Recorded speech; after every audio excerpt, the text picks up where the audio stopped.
The Maya, mythical and mysterious. Over 2,000 years ago, they built gigantic cities in the middle of the jungle of Central America.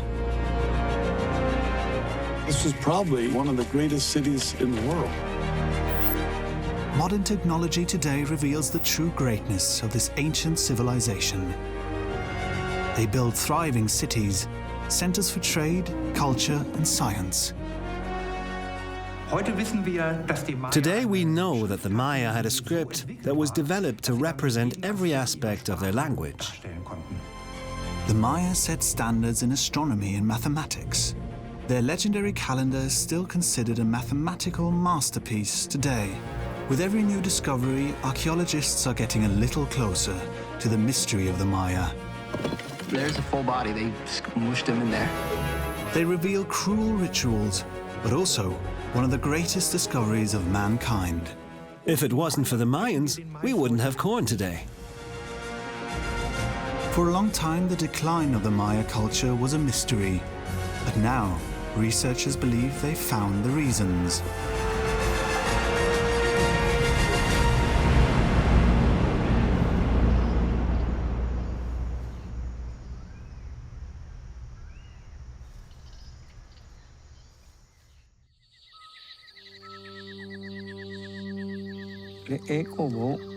The stars predict our future. We all live under the big sky crocodile. In the 9th century, the world of the Maya is in decline. But in their stories, their legacy lives on. I am one of the lost of our community. We were once a great people. I'll tell you how we used to live, because I've lived it myself.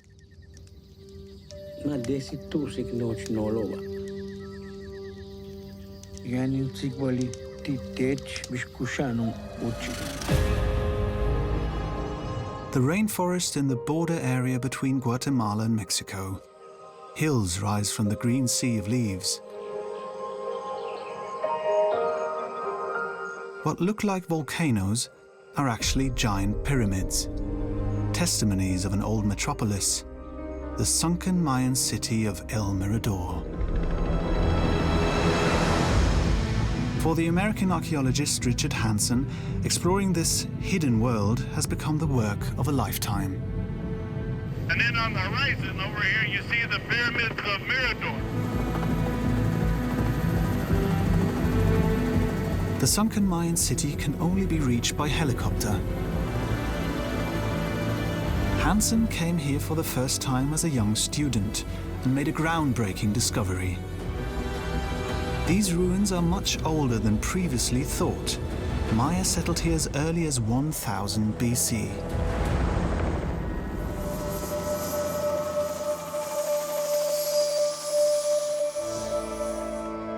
Hansen and his team of archaeologists are systematically researching the remains of the ancient metropolis.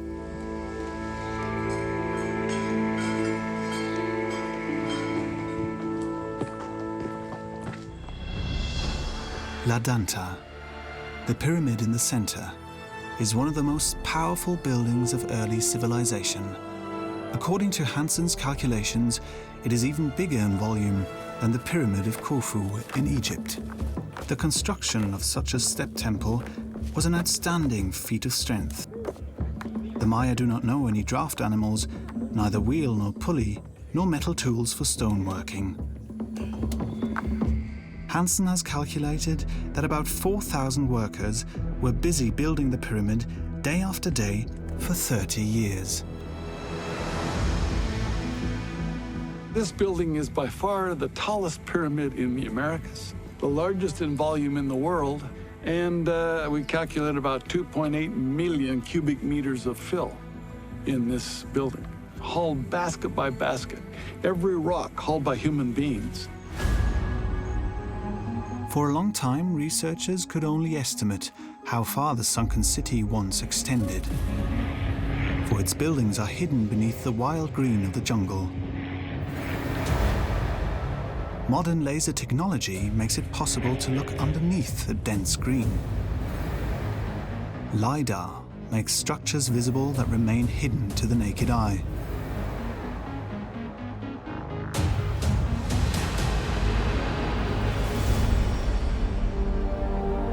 The pictures do not only show pyramids and palaces, they also show defensive structures,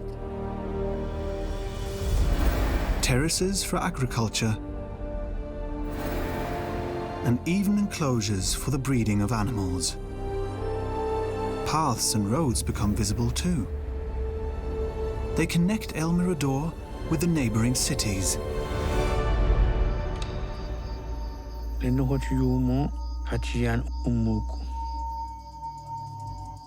Our kings were mighty as the sun. Therefore they built pyramids, which were like mountains reaching unto heaven. Around 800 BC, El Mirador is one of the most important centers of the Maya world. That's an incredible story of humanity. And I don't think there's any European cities at this period of time that would have even started to match. This was all before Rome. Rome became the superpower, of course, in the world. But at this period of time, this was probably one of the greatest cities in the world. El Mirador is laid out like many other Maya cities. In the center, the public squares with temple pyramids and palaces. Here, the Maya worship and sacrifice to their gods, celebrate their religious feasts. Probably more than 250,000 people lived in El Mirador itself, another million in the surrounding area. It is a garden city, plantations and orchards as far as the eye can see. People from near and far flock to the city to trade.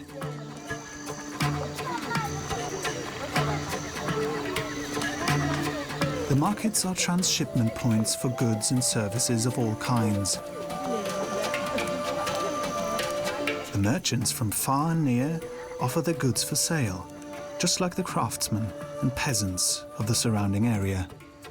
You would have stonemasons and obsidian merchants and basalt merchants and shell merchants, all types of products that would have been available for trade and exchange. Artists make valuable ceramics. Weapon makers praise knives and axes made of obsidian, a volcanic glass that is harder and sharper than our steel. Mussels, like the spiny oyster, are considered a luxury item, just like the green feathers of the quetzal, as a decoration for the hair. Green is the color of life for the Maya, and green jade is for them as gold for us. Payment is made with cocoa beans, a much sought-after product used also as a raw material for the production of the drink of the gods, cacao, drinking chocolate, a delicacy for the nobility.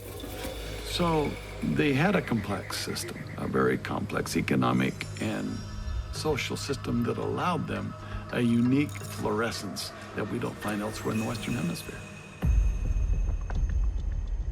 Again and again, the archaeologists in El Mirador come across human remains of the Maya. Hansen's co-workers have discovered a cavity in the floor of a house, possibly a grave. Now they want to open it together. A large capstone blocks the archaeologists' access.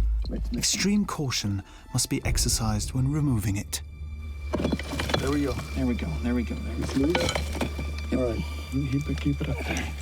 Keep it up there. Okay. Now, let's pull this one out. Keep that capstone there. Yeah. That was close. Mission accomplished. Wait. Leave it out for just a minute. A human being could be buried in this cavity. A bunch of fallen stones. There's another side stone there. There's a full body. They smushed him in there. What's a discovery? Later it will turn out that a man was buried here.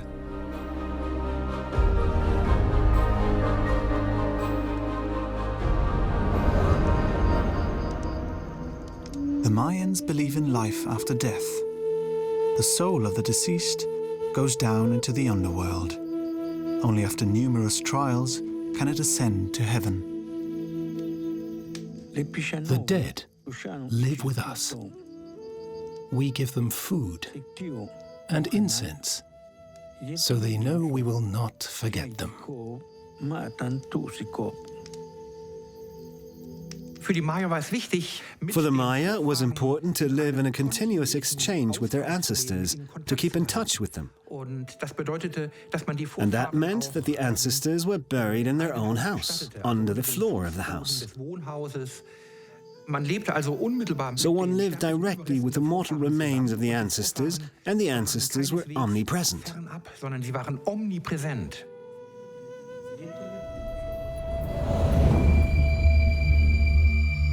The skeleton is only partially preserved. Next to the skull, a bowl with an opening in the bottom. It probably lay on the face of the dead man, so that his soul could enter and leave through the hole.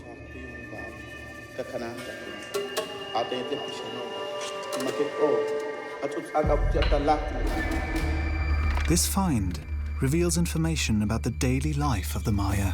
That's a beautiful bowl. Great. Got a lot of bone in it. Next to the dead body, the researchers also find a bowl with small finger bones, possibly offerings from relatives. Blood sacrifices are not unusual for the Maya. Hansen has also found evidence of ritual self-mutilation in other graves. Perhaps they were a sign of a continuing bond with the deceased.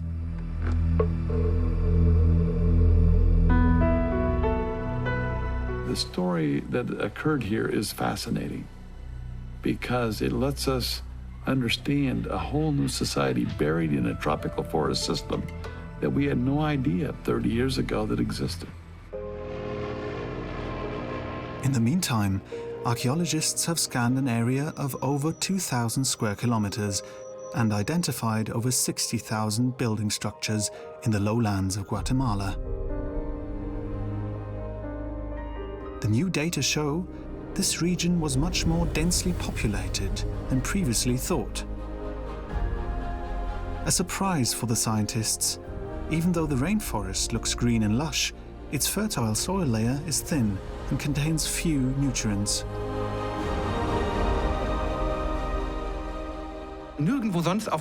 Nowhere else in the world has there been a state-organized society that has emerged and flourished in such an obviously hostile environment. In its heyday, Rome is as large as the region around El Mirador. But in order to supply this city with its millions of inhabitants, the Romans are dependent on grain deliveries from distant provinces, such as Egypt and North Africa. The Maya, on the other hand, can only consume what grows in their immediate environment. For a long time, it was a mystery how they could farm in the middle of the rainforest and feed so many people. The traces of their crops have long since been weathered in the soil of the jungle. But then the archaeologists come across a small Mayan village at the foot of a volcanic lake near the capital of El Salvador. This excavation site is now a UNESCO World Heritage Site because time seems to have stood still here, buried under meters of volcanic ash. It has conserved the daily life of the Maya. For the people who once lived here, a tragedy. For Maya researchers like Michelle Toledo, a stroke of luck.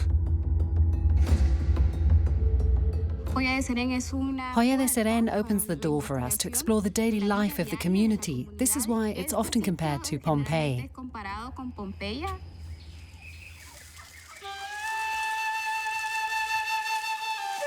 The eruption probably occurred on a late summer day. The people go about their usual daily work and at first do not attach any importance to the rumbling of the nearby mountain.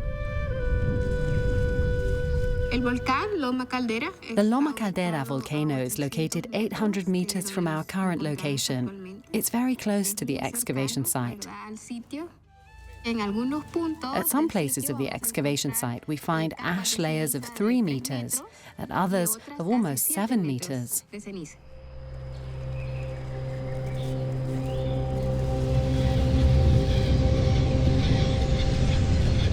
Water vapor has been rising from the Loma's sea crater for days.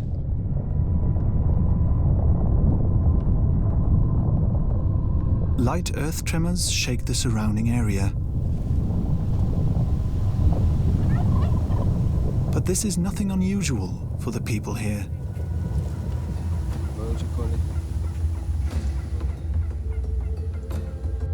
The gods have so far saved them from catastrophes.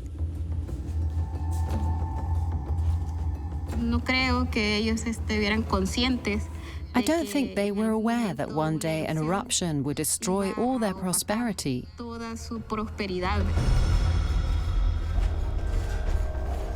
Even today, the eruptions of the volcano, which occurred shortly one after the other, are still clearly visible. In 15 layers, fine ash has settled over the Mayan village and preserved a time slice. It was only by chance that Joya de Seren was discovered in 1976 during excavation work.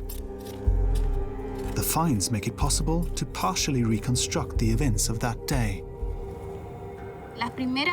The first ash layers from this volcano are very fine and have preserved most of the archaeological remains: earthenware, pottery, even organic matter.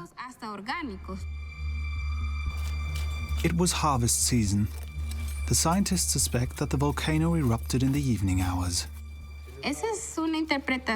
Our hypothesis is that a ceremony took place shortly before the eruption.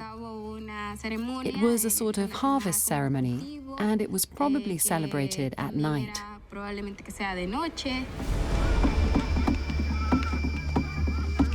Among other things, the archaeologists found a ceremonial headdress, the skull of a deer.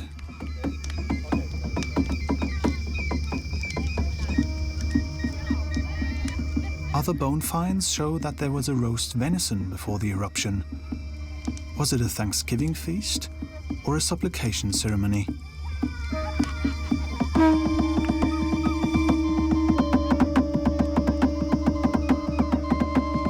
But then, first, ascending magma heats the water of the volcanic lake. A slight tremor heralds disaster.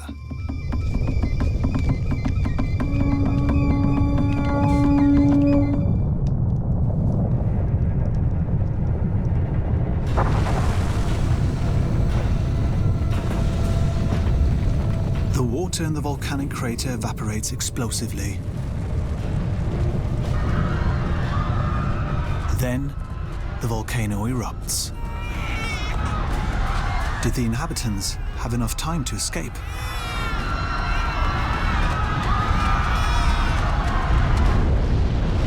A pyroclastic flow of gas and volcanic ash shoots down the mountain and buries everything under its deadly embers. They had a good life, and suddenly this volcanic eruption happens, and prosperity is over. It's a sad feeling. What happened to the villagers?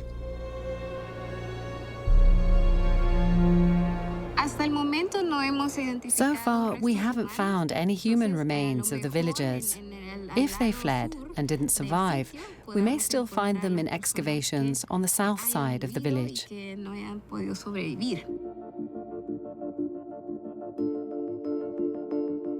What makes this Pompeii of the Maya so special are the plant findings. They show how the Maya provided for themselves. They are still clearly visible today, the beds around the buildings, preserved by the hardened ashes that have covered them like a protective layer.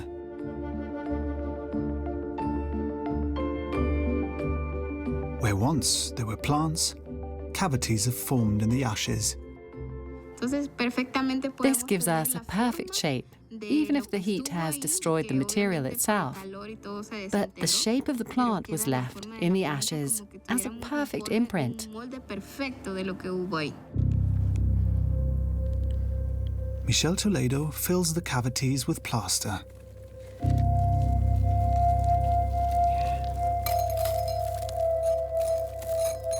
The casts tell of what was cultivated here in gardens and fields.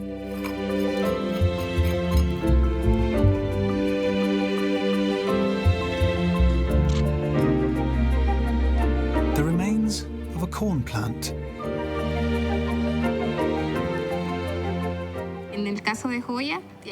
Maize was systematically cultivated in Joya de Seren. Corn was the most important food and their main source of energy. The researchers have found areas of corn all over the village. A corn cob, as it was grown 1,500 years ago. Smaller than the corn cobs in our supermarkets today, but still clearly recognizable as their ancestor. The first corn was trapped in the underworld.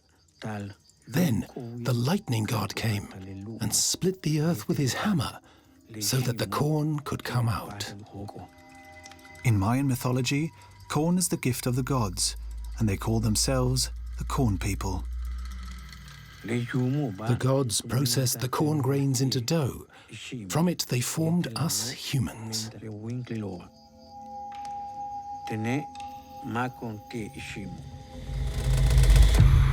It is the creation myth of the Maya, but where corn actually came from remained a mystery for a long time. There is no plant in nature that has similar properties. Cultivated corn cannot reproduce without human help. Even when fully ripe, the seeds will not come off the cobs. Great advantage for Maya farmers. They can harvest the maize as required, transport and store it easily.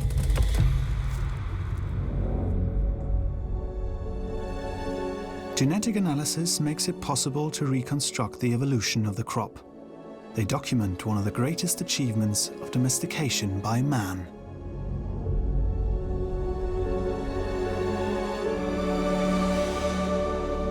The ancestor of the corn plant, Teosinte, an inconspicuous wild grass. The few grains it produces contain hardly any nutrients and are covered by a hard, hardly digestible husk. The first farmers in Central America intuitively used random mutations to breed edible corn from wild grass. The oldest corn cobs we know were probably this big. You can't feed a family on that. But they kept growing it. And isn't that what really makes a human being human? Testing and further developing to find out what is possible. It is only through breeding that corn develops the properties that make it the most successful foodstuff in the world today. It can be harvested just 3 months after sowing. No other plant produces such a high yield in such a short time. Without the Maya and their predecessor cultures, we would not have corn today. But not only would we not have corn, we wouldn't have many other crops either. Whether it's cocoa or avocado, whether it's tomatoes, beans, pumpkins, or chilies. The fields of the ancient Maya were not monocultures, as is often the case today. In order to increase their harvest yields even more, they combined plants in the sowing process that form a symbiosis with each other.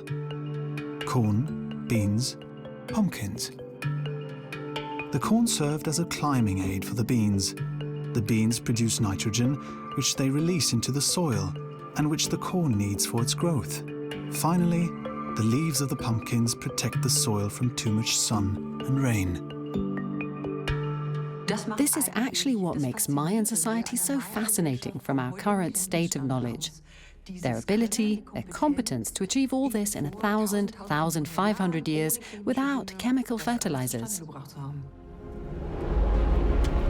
Mayan farmers produce food in surplus and can thus supply not only for their own families, but also the people in the cities. Corn was the basis of the Maya society. Without the cultivation of corn, the Mayan society could not have existed. Around the turn of the century, the Maya settlement area stretches from Mexico to Guatemala and El Salvador. With the overproduction of food, the population grew and people were able to specialize.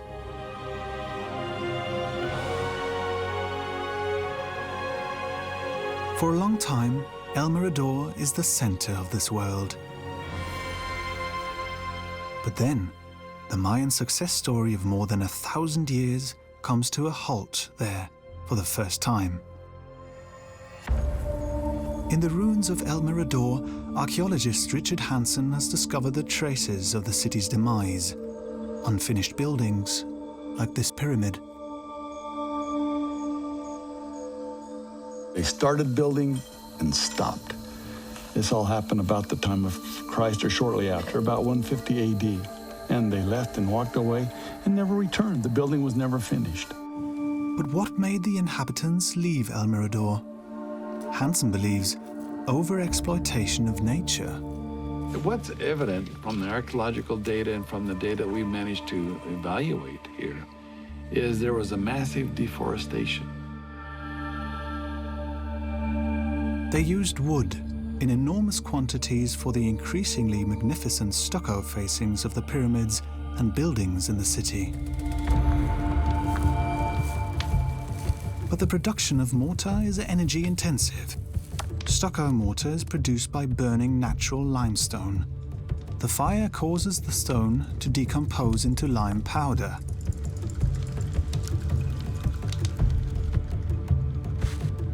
For 1 ton of the coveted white powder, the Maya must burn 5 tons of wood. And the Maya use it not only to plaster their magnificent buildings, but also streets and public places.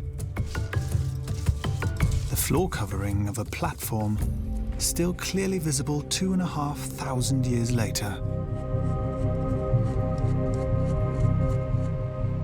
You can see this thin layer that's about 3 to 4 centimeters thick. The floors are modest and very reasonable. But over the centuries, the floor covering becomes thicker and thicker. By the time of Christ, the average floor was 13 centimeters thick. They didn't need a floor that thick when they only needed one this thick. A tremendous waste of wood, tremendous waste of stone, tremendous waste of labor.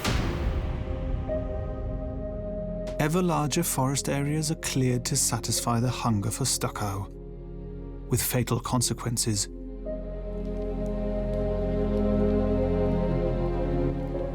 Rain now washes away the bare soil.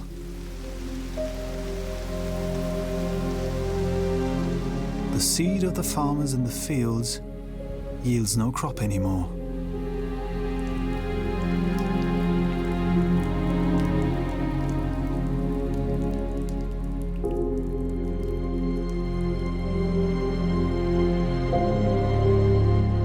The inhabitants of El Mirador have destroyed their own livelihood.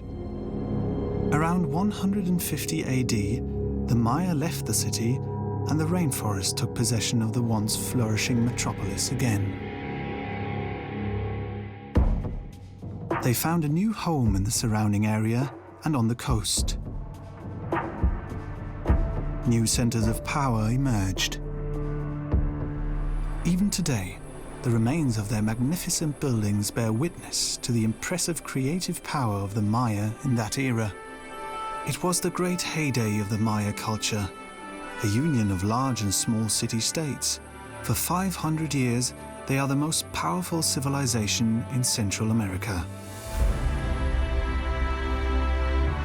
Up to 15 million Maya live in an area half the size of Germany, whereas at the time, there were only 2 million inhabitants in Germany. Between 400 and 800 AD, this was the region with the highest concentration of population in the world at that time.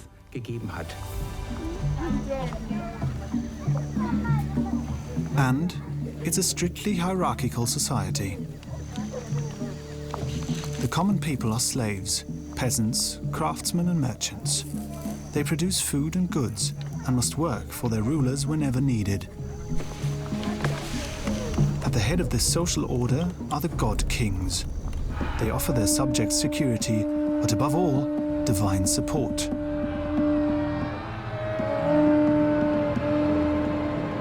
The task of the kings was to perform rituals. That was the most important task. People always think kings must do politics, but rituals were politics, making sure the gods got food in time, that they received their offerings. The Mayans believed these activities would sustain the universe in its existence. In the palaces of the rulers, the exploration of the will of the gods is turned into a science. Records of their priest-students are consulted.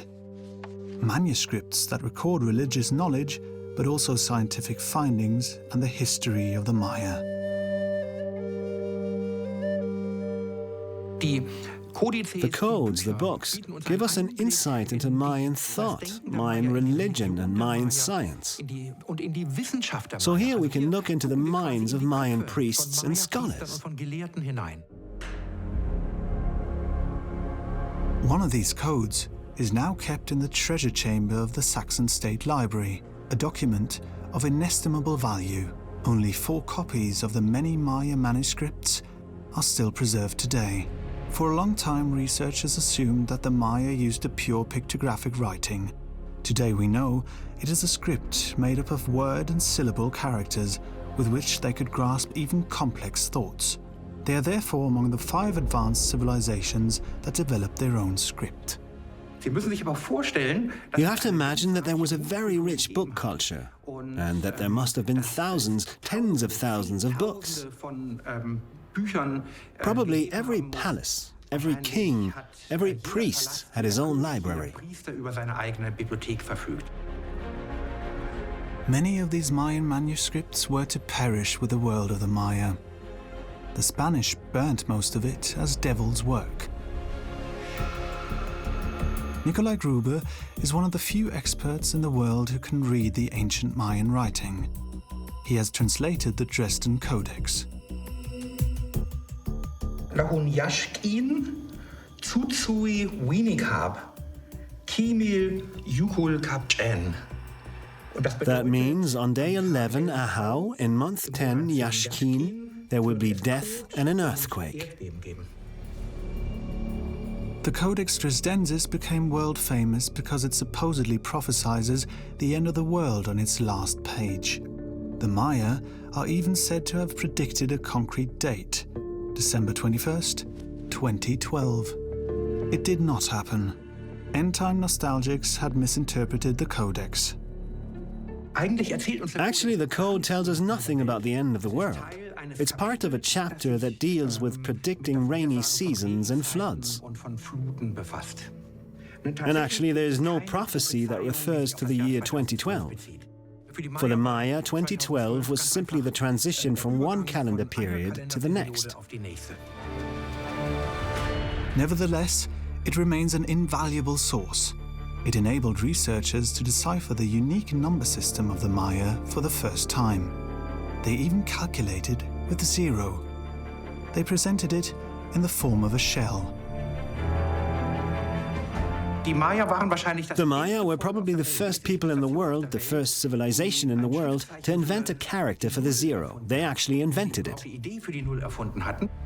The 0 is perhaps the greatest invention of mankind. Without it, complex computing processes would be impossible, our modern life unimaginable. Neither the ancient Greeks nor the Romans knew about 0. In Europe, people only began to calculate with 0 in the 12th century. Their mathematical knowledge helps the Maya with their astronomical observations.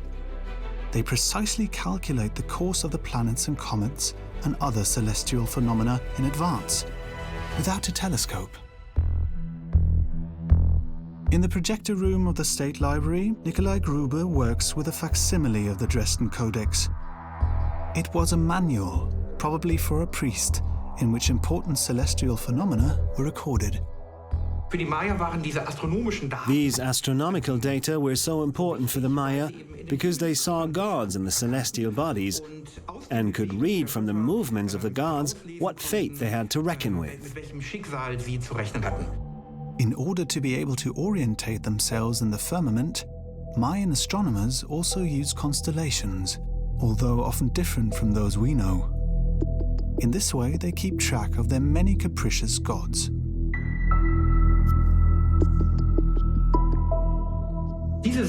This page is part of a panel that deals with predictions about the planet Venus. For Venus was a god of war.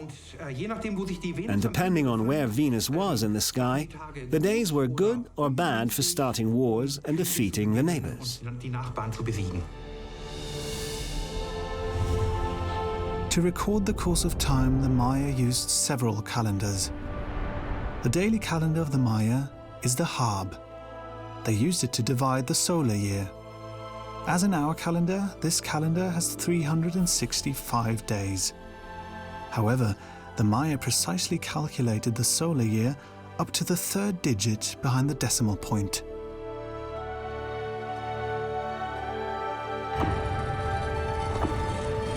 The religious year of the Maya counts 260 days.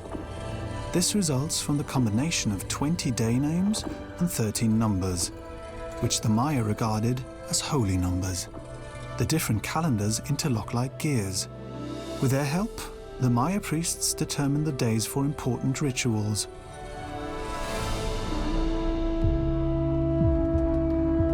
To follow the religious instructions of the calendar is a holy duty.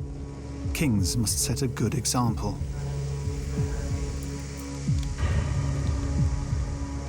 Often the rulers have to undergo torturous rituals. According to Mayan belief, blood is the seat of the soul and the source of its vitality. Royal blood is particularly precious. One of the essential elements of the Maya religion is the idea of a latent balance. That means the gods can give things like rain and fertility and corn plants and growth. But in the Mayan belief, this is only possible if they give the gods something in return.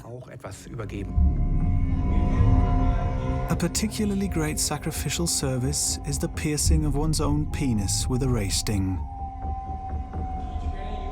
Drugs help the rulers to relieve their pain.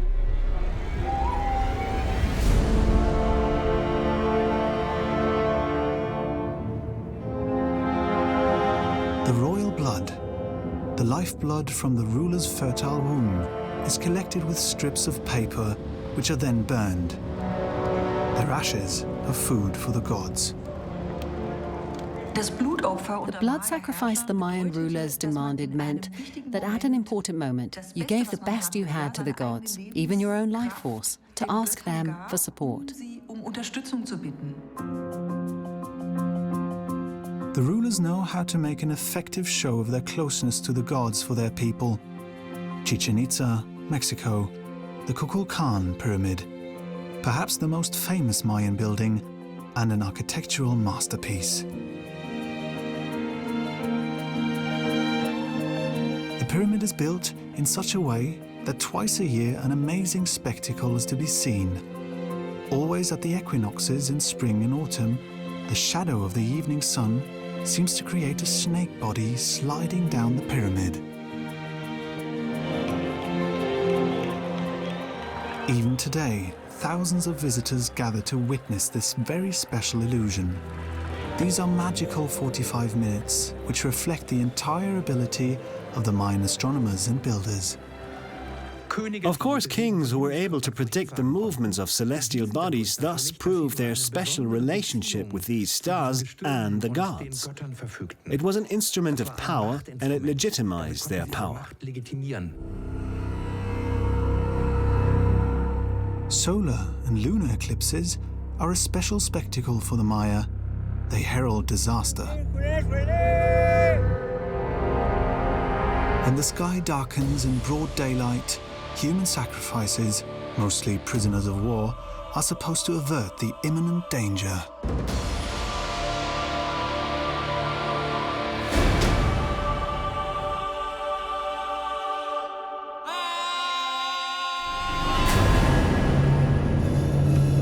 But these are also perfect demonstrations of power which help the rulers to secure their position of power vis-à-vis the people. But then this seemingly God-given order is shaken.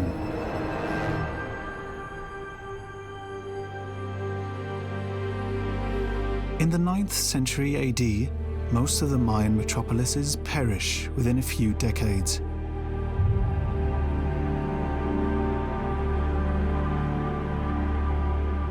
The reason for the collapse of the Mayan culture is still one of the biggest and most exciting questions in Mayan archaeology, or archaeology in general.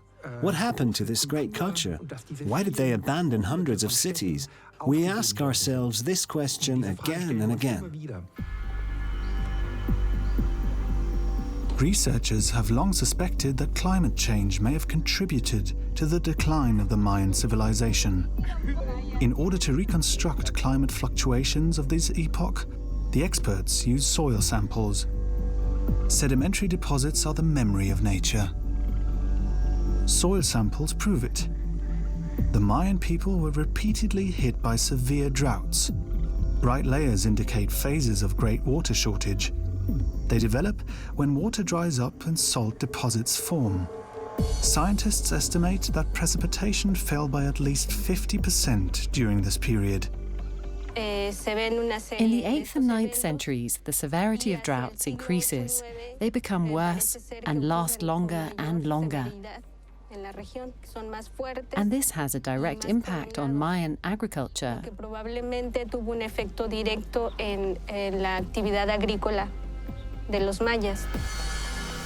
The despair must have been great, because water's scarce on the Yucatan Peninsula anyway. There are no rivers. When rain falls, it quickly seeps into the porous limestone subsoil. During this time, many Maya probably left their settlements in search of regions with more water.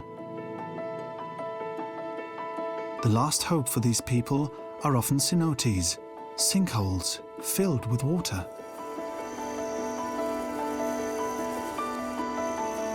They are the only major natural water resources on the peninsula. For a long time, researchers didn't pay much attention to these cenotes, but now they are systematically explored by divers. These are accesses to an underwater cave system that has formed in the bedrock of the Yucatan Peninsula over millions of years.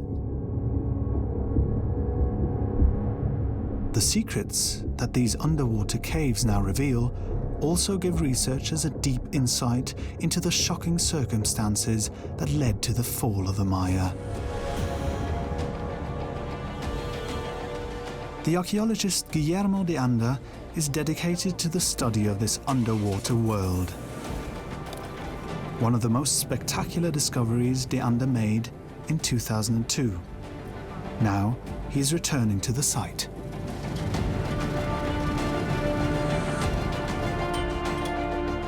The entrance is on an abandoned farm. The farmers of the area believed the opening to be an old well shaft from the Mayan period, but de Anda recognized its true meaning. Here it is, a little sketch of this place. That's roughly the orientation. That's north. We're on a foundation with 4 pre-Hispanic style entrances.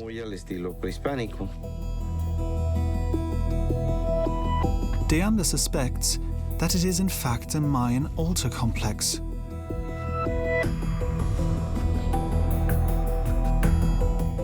The orientation of the opening according to the 4 cardinal points is an indication that the site served religious purposes, and the opening in the ground was seen as access to the Mayan underworld.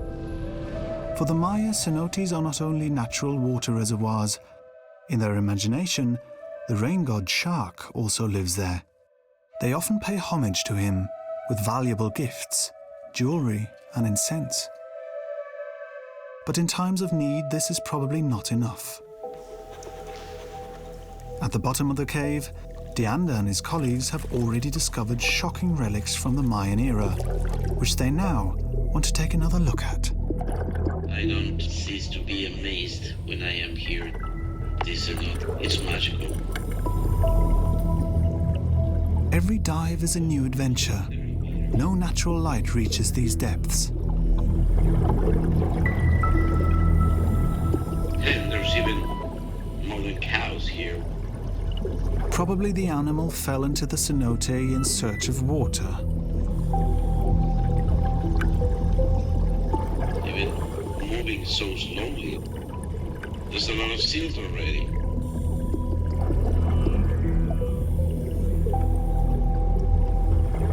Then, in the beam of light, a first human skull. This is one of the best discoveries I have ever made.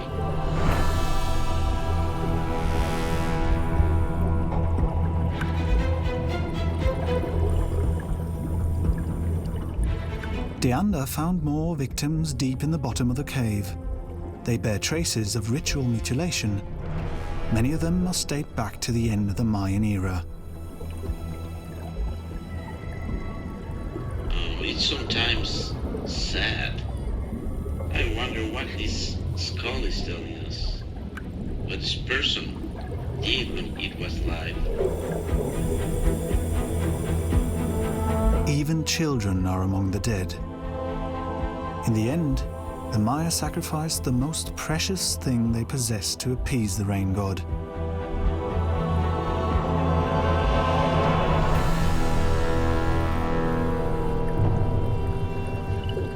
There's bones everywhere. But their sacrifice was of no effect. The droughts lasted for more than a century.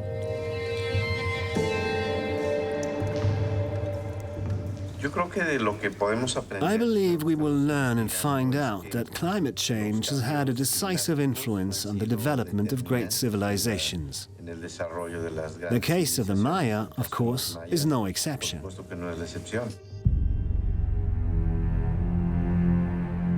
But climate change is not the only reason for the demise of the Maya. Major political upheavals are happening during that time.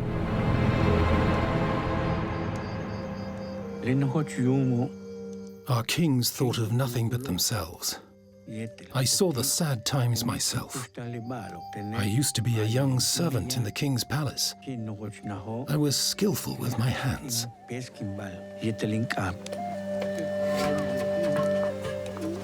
the 9th century, nobility and rulers still live in their palaces in the usual luxury. They do not realize that their world is on the verge of destruction. But wars among themselves destroy a fragile balance. The tried and tested order collapses. A kind of power vacuum was created, and numerous smaller cities and smaller principalities tried to seize the opportunity and take over power. This led to more and more violence and outbreaks of war, the beginning of the end of the classical Maya culture. The Mayan culture is sinking into war, chaos, turmoil. The ancient pact between the god-kings and their people is shattered. It had been the foundation of a successful advanced civilization for many centuries. Kings are overthrown. Once all-powerful princely families are driven from their seats of power. A civil war in the land of the Maya.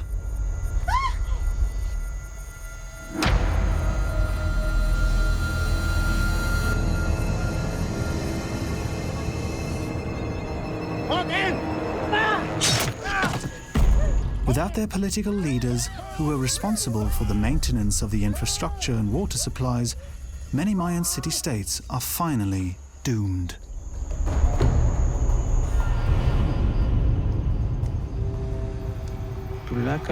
Everything I tell you happened in exactly the same way. The Maya abandoned their cities across the entire lowlands of the Yucatan Peninsula. It is the end of a civilization that ruled Central America for nearly 2,000 years. The jungle reclaims its territory. The few cities that survived the fall are later destroyed by the Spanish invaders. A political system, the system of the divine kingship, has gone down. The cities are abandoned, but the people who lived in this culture, the farmers, they lived on.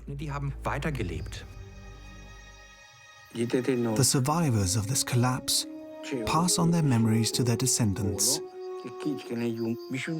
Never forget, we are like the sun. In the evening it descends into the underworld, and in the morning it comes out again. The splendid cities of the Maya may have perished, but the Mayan people still exist. Over 6 million Mayas still live in Mexico and other Central American countries. They are beginning to recall their important heritage.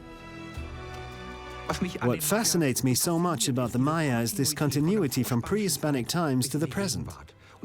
That's what distinguishes the Maya from other ancient cultures, such as the Romans or the Egyptians, because many aspects of life have survived to the present day.